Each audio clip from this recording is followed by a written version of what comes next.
अस्सलाम वालेकुम जी, कैसे हैं गाइस? ठीक हैं। एक दफ़ा एक वक्त था जब शाहीन शाह अफरीदी ने बाबर आजम से कहा था ड्रेसिंग रूम में आके, कप्तान जी आप उन्हें तो अप्रिशिएट करें जिन्होंने परफॉर्म किया है।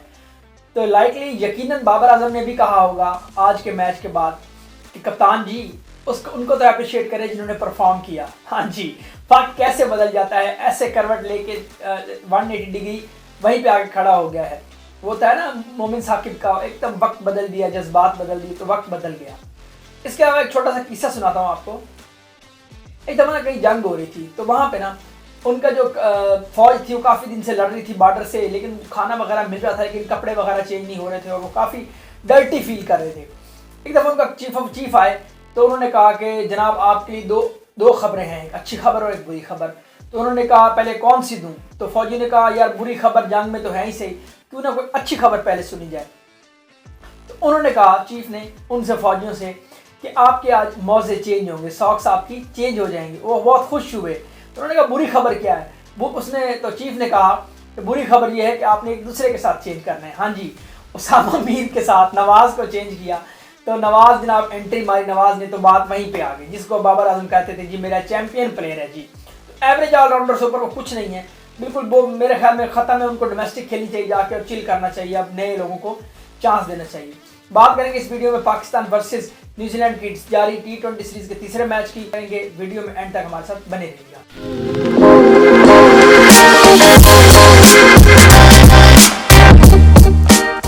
जी हाँ, वीडियो का बाकायदा आगाज करते हैं जी।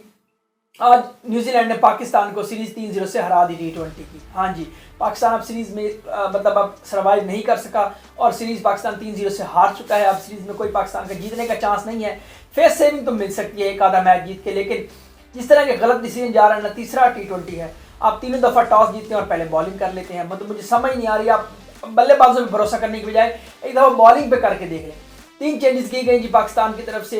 वसीम जूनियर आए, जमान खान आए और मोहम्मद नवाज आए जी, उसकी जगह क्या नाम है, उसामा मीर की जगह, ठीक है। और जमान खान आए जी, उसकी जगह जो इंजर्ड हुए हैं अब्बास अफरीदी, और मोहम्मद वसीम आए जनाब, जो हमेशा बैकअप के तौर पे यूज़ होते हैं। हालांकि वर्ल्ड कप में जब उनको ऐड किया था बड़ी अच्छी एडिशन थी, उन्होंने बड़ी अच्छी बॉलिंग की थी, तो वो फर्स्ट ऑप्शन नहीं थे।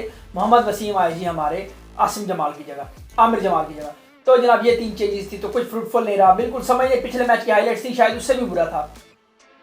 फिन नलन आए जनाब, उन्होंने तबाही कर दी, उन्होंने बहुत अच्छी बैटिंग की, 137 की। अब न्यूजीलैंड की तरफ से हाईएस्ट इंडिविजुअल स्कोर है T20 का अब तक का। हाँ जी, किसी भी प्लेयर का, ये फिन नलन का था, जिन्होंने 62 बॉलों पे 200 प्लस के स्ट्राइक रेट से पाकिस्तान को 137 रन लगाए। अब बात ये करते हैं कि फिन नलन वही है जिनको शाहीन अफरीदी ने LBW बोल्ड मारा था T20 वर्ल्ड कप 2022 के सेमीफाइनल में, और उनको पहले एक बीट हुई थी, शायद बैट पे लगी थी और अंपायर ने आउट दिया था।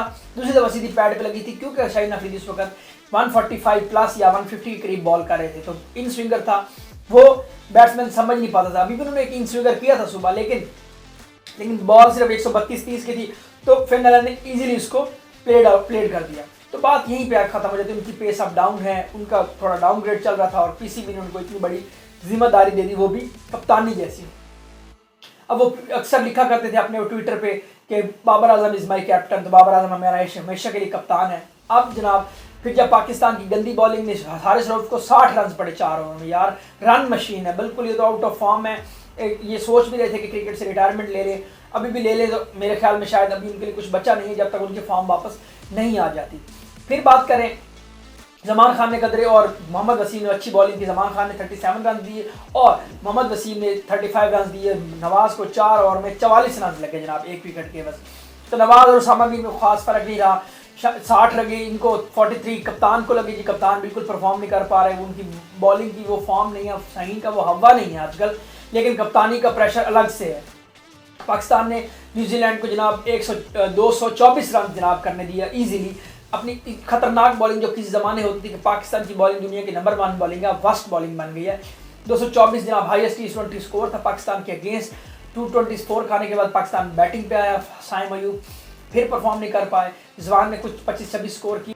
बात करेंगे जी बाबर आजम की, जिन्होंने लगातार तीसरी 50 लगाई और इस दफ़ा उनका स्ट्राइक रेट था 157। हाँ जी, उन्होंने उससे भी बढ़ के लगाया कि काश मेरे साथ कोई खड़ा हो जाए एंड तक और मैच को ले जाएं और हम विन करें। उनका बहुत दिल था, उन्होंने बहुत इंटेंट भी दिखाई, लेकिन साथ वाले प्लेयर्स का कोई इंटेंट नहीं। 19 फखर ने किए, तो बिल्कुल बैटिंग लाइन फिर आजम खान फ्लॉप हो गए। आज शायद उनका आज ये T20 का आखिरी मैच है इंटरनेशनल पाकिस्तान के लिए। बेशक कैरेबियन लीग में जहां मर्जी छक्के मारे, PSL हमारे पाकिस्तानी टीम के अंदर आके इंटरनेशनल मैच के अंदर कोई उन्होंने खासा परफॉर्मेंस नहीं दी, तो उनके 9 मैचेस 10 हो गए। सिर्फ टोटल उनका 29 स्कोर है जी, अपना टोटल T29 स्कोर है उनका भी। शायद शटर क्लोज हो गया, इफ्तिखार से चार्ज फिर नहीं चले, तो बैटिंग फिर रेत की दीवार साबित हुई और बिल्कुल नाकाम हो गए। अगले शायद 2 मैचों में मे भी जो बेंच पे हैं शायद फरहान और हसीबुल्ला को शायद चांस मिले, वो में भी परफॉर्म कर पाए।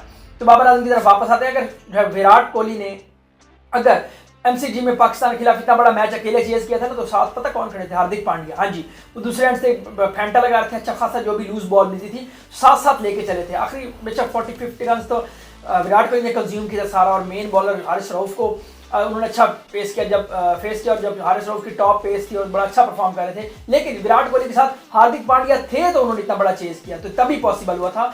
तो फखर जो बाबर आजम एक नीचे खेलने वाले प्लेयर है, क्लासी प्लेयर हैं, बड़े बैट्समैन है, वो टुल्लेबाज नहीं है, हर बॉल पे छक्का लगाएंगे, वो इनिंग बनाएंगे और इनिंग बिल्ड करके साथ साथ अपने रोटेशन के साथ अपने आप को सेटल करके मैच विन की तरफ लेके जाएंगे। अगर फखर जमान जैसा, इफ्तिखार जैसा या आजम खान जैसा एक प्लेयर उनके साथ 5-6 ओवर खड़ा हो जाए और साथ में फैंटा लगा दे, तो फिर इतना बड़ा टोटल चेज हो सकता है। अदरवाइज तो फिर वही बात होगी, कप्तान जी उन्हें तो अप्रिशिएट करें जिन्होंने परफॉर्म किया। बाबर ने जरूर कहा होगा दिल में, अगर सामने नहीं कह पाए। तो शाहीन अफरीदी ने भी प्रेस कॉन्फ्रेंस में कहा कि जी बाबर के साथ कोई साथ नहीं दिया किसी बल्लेबाजी, इस वजह से बाबर वो परफॉर्म नहीं कर मैच जितवा नहीं पाए। ऑफ कोर्स नीचे जो पड़ी है इतनी लंबी टेल है, जैसे कि वो अपने हमारे नवाज साहब है, बेकार, मतलब बिल्कुल क्लब लेवल का ऑलराउंडर, उनको कोई काम नहीं है। T20 का इंटरनेशनल क्रिकेट का वो काबिल नहीं है, वो शायद वो मेंटली स्ट्रांग नहीं, इतने परेशान हो जाते हैं, बिल्कुल घबरा जाते हैं, थोड़ा स्कोर पड़ता है, आउट ऑफ माइंड हो जाते हैं, आउट ऑफ सेंसेस हो जाते हैं, उनको समझ नहीं आता कि क्या करना है। तो वो बिल्कुल बेकार है, उनको पता नहीं दोबारा क्यों सिलेक्ट कर लिया और उनको फिर टीम में भी खिला दिया। मेरे ख्याल में शायद पाकिस्तान के पास ऑलराउंडर, स्पिन ऑलराउंडर की बिल्कुल वो खत्म हो गया, टैलेंट खत्म हो गया, खेप खत्म हो गई, जो बार बार मुड़ के नवाज की तरफ ही देखना पड़ता है। नवाज भी खुश हो जाते हैं, जी हमारे टूर चल रहे हैं, हम मौजे कर रहे हैं, ऑस्ट्रेलिया जा रहे हैं, इंग्लैंड जा रहे हैं, न्यूजीलैंड जा रहे हैं मुफ्त में जनाब। और फिर दूसरे बाद आजम खान है, बिल्कुल बेकार साबित हुए, बिल्कुल वो इंप्रेस नहीं कर पाए इंटरनेशनल क्रिकेट में। तो पाकिस्तान ये मैच तीसरा भी हार गया और न्यूजीलैंड इस वक्त 3-0 सीरीज में अप है, सीरीज वो जीत चुका है।